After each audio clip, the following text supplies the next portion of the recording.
and you're luring people in, and then they're getting killed. Yes, you're doing a good job carrying the water of Hamas, who says the same thing. That's what they are saying. Yep. And you are just answer the question. We have never shot. Just answer the question. We have never shot. What was the question? Aren't you the bait in a trap in which over 1,200 people have been killed? No, there have been 0 casualties at our sites. How you guys doing? This is SaharTV, and are you ready to get your blood boiled? Because this interview will really get on your nerves. Channel 4 News, which is a British news company, invited the spokesperson of the GHF to speak. Every time he tried to provide an answer, he was interrupted because the agenda wasn't met.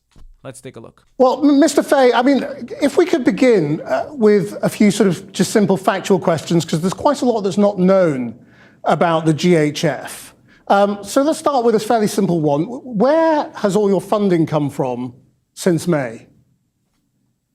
Sure. Well, first, I'll just give you a quick line on who we are and what we do. The Gaza Humanitarian Foundation is an independent, neutral humanitarian aid organization. Well, you're not. Let's just stick to the questions as I ask them. So let's start with the money. Where does the money come The agenda of this guy is disgusting. from? So we have publicly been reported we've received $30 million from the Trump administration in America. We also are funded by donor nations who have asked us for political and other reasons to not publicly state who they are. So I and we do not speak for them. So that's where our funding comes from. Well, anonymous countries. Yes, I can tell you they're in Western Europe, but again, they have asked us to keep this private, and we are honoring that commitment to them. I mean, that's extraordinary and pretty unheard of in the aid world, isn't it? I mean, so you can't, for example, say whether Israel is funding this. I can. We do not take money from Israel and would likely say no to money from Israel. Again, you interrupted me when I was saying we are an independent, neutral aid organization with one mission to feed the people of Gaza. And we've done that to the tune of 120 million meals delivered as of today. Right. What is the cost of 120 million meals? A lot. Our burn rate is a couple $1 million a day, and we are funded through the end of December. I'm sure you have heard, as we have, some rumors from politicians and governments talking about more funding and expansion. We are waiting to hear from the Trump administration on what that might look like. We are ready and eager to expand and feed more people. But as of right now, we are funded through the end of the year. And if Israel and the Trump administration create some sort of new Palestinian zone for people, is the GHF the likely creator of that food and shelter? Well, so again, like I said, we can't speak to that. We have heard the rumors. We have heard about rumors expanding us to 16 sites. We hosted President Trump's special envoy to the Middle East, Steve Witkoff, and Ambassador Huckabee a few weeks ago. They asked very good, thoughtful questions and went back to brief President Trump. And those conversations are being had in the United States as we speak. But we don't have any hard and fast plans or approvals on expanding our current operations. Okay, if the government of Israel isn't funding you, are Israeli individuals? No, I don't believe we have individual funders. I believe it's the United States and the donor nations, like I stated. Or companies or any other sources is what I'm trying to suggest, because obviously there are lots of other ways that money could be funneled into you. Sure. And like I said, we do not take money from the government of Israel. We are independent and neutral, and we adhere to humanitarian principles of neutrality, impartiality, and independence. What about the people involved in the GHF? Because there's only 2 people actually named on your website. So who are your directors and trustees, and do any of them come from either the CIA or Israeli security services? No, we do not have any Israelis who work for us. And in fact, IDF are not on our sites, though they are in our operations center, along with COGOT and various other coordinated agencies. Our staff, the Gaza Humanitarian Foundation's, we are independent, but we do work closely with the IDF to, one, deconflict outside our sites, and they, of course, control the border and are conducting a war. So they're responsible for the safety and security outside of our sites, and we are responsible for the safety and security on our sites. Right. So who are the other people involved in GHF, and why are they not being named publicly? So some of them are, and some of them are not because their homes are being attacked currently because of reporting and disinformation, particularly people carrying water for Hamas disinformation. So they, are reticent to come forward. However, we have named our staffers, our executive director, who is a lifelong humanitarian. He comes from the world of USAID, as do most of our humanitarians. We also have former UN employees on staff every day out on our sites, working alongside local Palestinians to feed the people of Gaza. So they have decades and decades of humanitarian experience. Iraq, Afghanistan, one of the humanitarians who I'm close with on our team, who, by the way, gave the shoes off of his feet to a local worker who did not have any. So those are the kind of people that work for GHF, and they're lifelong humanitarians. He was at USAID. He's been in Africa. He's been in the Middle East. He speaks Arabic, It's just very strange Hebrew, that people don't put many their languages. names to it. I mean, are there former security services people involved with GHF? Yes, we also have veterans. CIA. It's so disgusting seeing a news anchor with such a specific agenda trying to drive that agenda. He doesn't actually care about what the spokesperson of GHF has to say. He just has to drive that point home, and it's very annoying to watch. No, U.S. American military, Marines, Special Forces operators, those types of folks who are our security personnel. Well, so there are no former CIA people involved in GHF? I'm not sure. We have a lot of people. We have a lot of security personnel, and there might be, but that's not who runs GHF. GHF is run by former humanitarians and USAID people. And again, I see this line of questioning, but we are basically an emergency food distribution. It's very unusual for an aid agency to be as secretive as the GHF, not to name any of the senior people except for two, not to say where your funding comes from. It's very unusual. Well, it's also unusual to get death threats for feeding people in a war zone. So I think these are very unusual circumstances, and it's because this is one of, if not the most complex humanitarian crises of our lifetimes. And we have to stop pretending there's only one way to feed the people of Gaza. We are one way. We're not enough. We agree with those critics who say we're not doing enough. We would love to expand. We would love to do more. We have an open invitation and offer to work with the United Nations and other NGOs. We actually are working with Samaritan's Purse right now. They are on our sites distributing medical aid and ready to use supplemental foods, particularly for children. So we are handing those out now, along with potatoes and onions and the non-perishables in our boxes. Now, most of the big aid agencies in the world are extremely critical of GHF, as you know, and accuse you of being accessories to the killing that is going on near your sites. You are coordinating very closely with the Israelis. You just admitted that. So why is this killing going on? I stated it. I'm not admitting anything. The way you're asking these questions, clearly you have an agenda. But 100% he's got an agenda. This guy is very annoying to watch. No, I have no agenda other than trying to find out what GHF is really about. Well, as I said, we work with the IDF to deconflict outside our sites, and of course they're waging a war. So the UN also works with the IDF and is also approved by the government of Israel to be able to operate inside Gaza. And so we are glad that the United Nations is trying to move more trucks further into Gaza. We're concerned about the safety and security of their operation, because you can see the casualties that are happening. And I do think it's interesting that you bring up the other NGOs that are highly critical of us. You may not know this because it wasn't widely reported, but at Nasser Hospital, a busload of our local workers, many of whom now sleep and live on site because of the Hamas threat, a busload was murdered on video. 9 of them were murdered, and the 20 living survivors were dropped at Nasser Hospital, where Doctors Without Borders is, and they were refused treatment. They weren't allowed in, and they were left to die in the courtyard. So when you're asking us these questions, I think you should be asking the NGOs what their agenda is, because we will work with any NGO to provide more aid. We believe more aid to the people of Gaza is the answer to many of these problems that you're bringing up, and we would love to work with them. We have had zero diversion. I'd be very interested to know more about that incident, and if you have any video evidence, then please send it to us and we'll pursue it. Sure. The problem is not so much the amount, although that obviously people are starving. It's the way you're doing it. That's what people are criticizing. It is militarized. You've got barbed wire or razor wire. You've got armed guards who end up shooting at people, and you've got the IDF nearby who are definitely shooting at people and killing them. So you can ask a GHF about how distribution site is like the bait in a trap. The interviewer is not even there, and he's accusing this guy and his organization for committing things they have not committed. Is what the allegation is. And you're luring people in, and then they're getting killed. Yes, you're doing a good job carrying the water of Hamas, who says the same thing. That's what they are saying. Yep. And you are just incorrect. Answer the question. We have never shot. Just answer the question. We have never shot.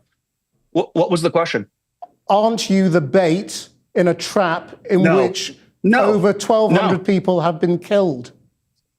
No, there have been zero casualties at our sites. We have never fired a weapon at anyone. And in fact, I will tell you, the only casualties, hundreds of casualties near your sites. Yes, you say you want information from me, but all of a sudden, when the interviewer's arguments are challenged, he wants to change the topic. He wants to continue the conversations. Let the guy answer. You've interrupted every single question. No, because it's totally untrue. That I've been trying to give. I mean, it's very, very misleading to say there have been no casualties at your sites. They may not be literally on your sites where the food is being given out, but the casualties are all near your sites where people are either approaching them or getting away, having got food. So it's very misleading to say that. Those are two different things, and you are being misleading by conflating that, and you keep interrupting me when I tell you that there have been no I'm stating the facts. The facts are widely known now, that people go to your sites, they pick up food. Tell me the fact. And they either get shot dead going towards the food or leaving after they got food. Now, they may not be literally on the site, but they are near the site. And the allegation from the aid agencies is that you have militarized your operation. You're working in conjunction with the IDF and with your own armed guards, and therefore you are effectively the bait in a death trap. Yeah, so you keep repeating that over and over. We are not. And I would like to point out, are you trying to tell me that the United Nations have never worked with groups like ours or militarized and armed security personnel? Because that's also false. Congo, Haiti, Bosnia, this is the only place on planet Earth that the United Nations has a problem with the way we are distributing aid. The American military in Iraq delivered aid itself, and you didn't hear this kind of criticism of it. So again, I would ask you... Do you... Schooled. Schooled. Schooled. Condemn the agendas of these aid organizations. Of course, every casualty is regrettable and a tragedy, and we push the IDF to deconflict why is the all IDF the time. shooting them? You'd have to ask the IDF that. But you're the ones who are working with the IDF. No, you literally said they're in your offices. They're in the operations center because the IDF also works with the United Nations. Have you asked them? Have you had a representative from the United Nations on and asked them why there are casualties all over their convoys, all over social media? Why they can only get 6.5% of their aid? This is quite different, Mr. Fay. This is systematic. Okay. It's happening all the time. Systematic? No, it is not happening all the time. It is not. We have been operating for almost 3 months, and it does not happen all the time. And by the way, this is an active war zone. We are delivering food to Gazans in an active war zone. People are forgetting that this is an active war zone, and in war, people die. For some reason, it seems to them like it's a death-free zone. And if you look at social media, you can see the videos of our distributions where there are no deaths happening. And then you can look at the UN aid convoys where people are swarming, people are getting run over, and armed men are riding it through Gaza City, having diverted it, while people starve. Yeah, before there is the nothing blockade, humanitarian. People were not being shot near aid about sites. that. Before the Israeli blockade, people were not being shot at aid sites. Lorries were not being overrun. People were not starving. Since the blockade, all of that has happened. Because there weren't any aid sites. Hamas stole the humanitarian aid trucks, and according to international law, specifically Article 23 and 70, aid to civilians in armed conflict is protected, but it is conditional. It must be exclusively humanitarian and impartial in nature. And according to UN Security Council Resolution, UNSC 1373 and 2462 require states to prevent the provision of resources, including goods that could support terrorism. If Hamas steals the goods and uses it and exploits it and sells it for ridiculous prices, according to international law, it's perfectly fine to restrict that.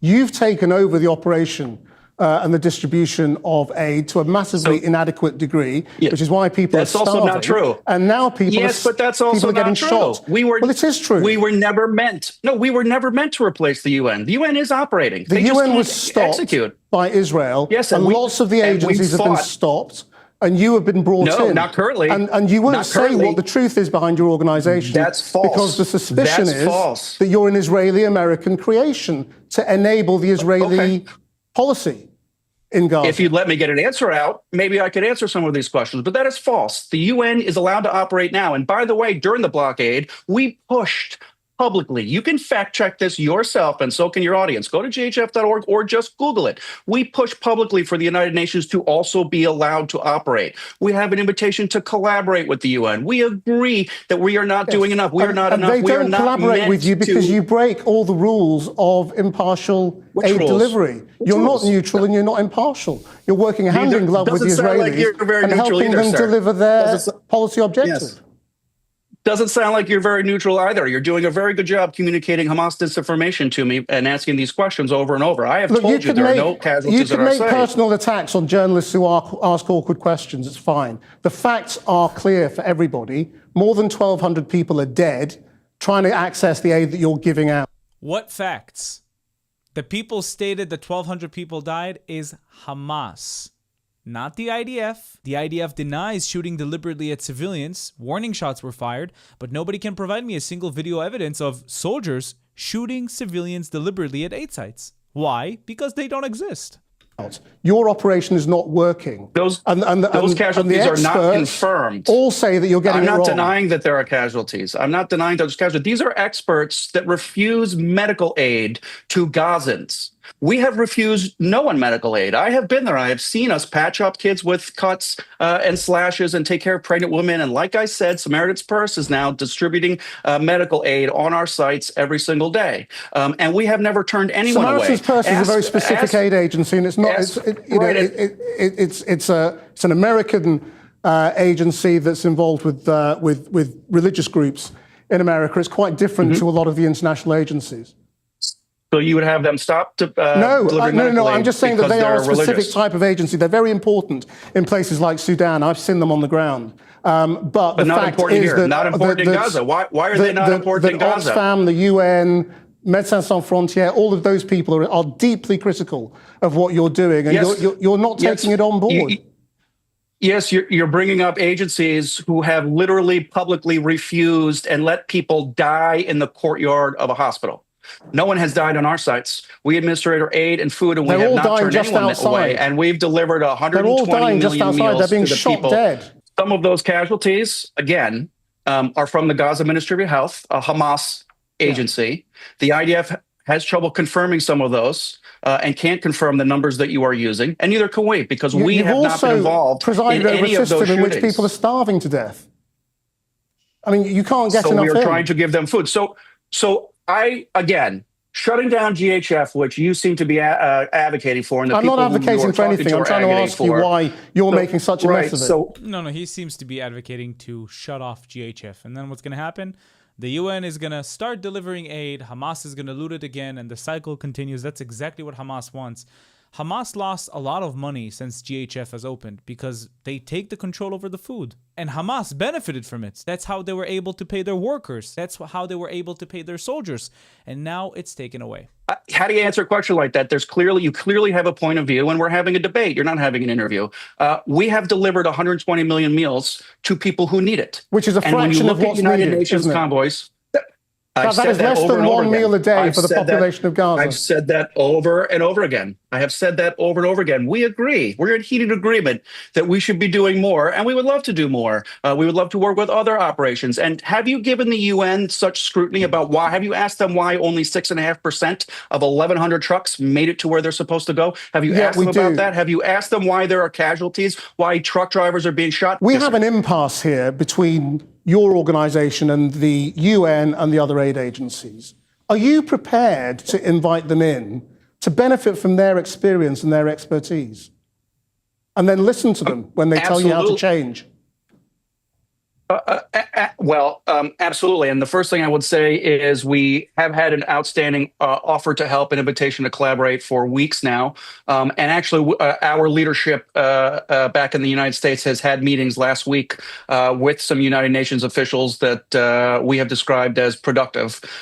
So we absolutely would collaborate. And like I was saying before, we've spoken to some of the local truck drivers where the UN and other aid organizations had left their trucks just sitting, not being delivered inside Gaza, and they did ask us for our help. They said they keep getting shot at, they're worried for their lives, the aid keeps getting taken, and they run back to safety. And then they asked, could you provide security? And we said, absolutely we could, but you have to talk to your leadership.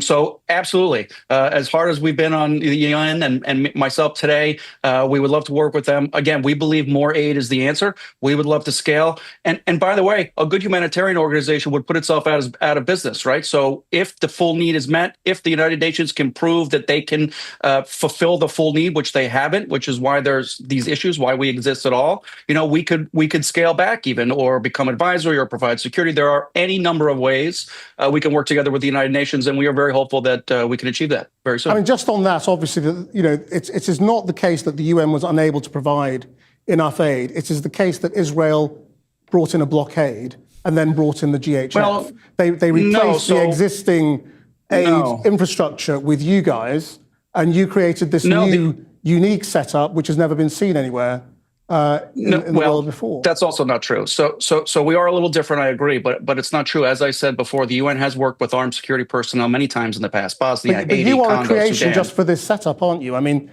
you're not an existing aid agency with experience elsewhere. That's right. We're people who are brought We're an in emergency to do this. We are an Yes, we're an emergency food distribution and we still don't really know who you are.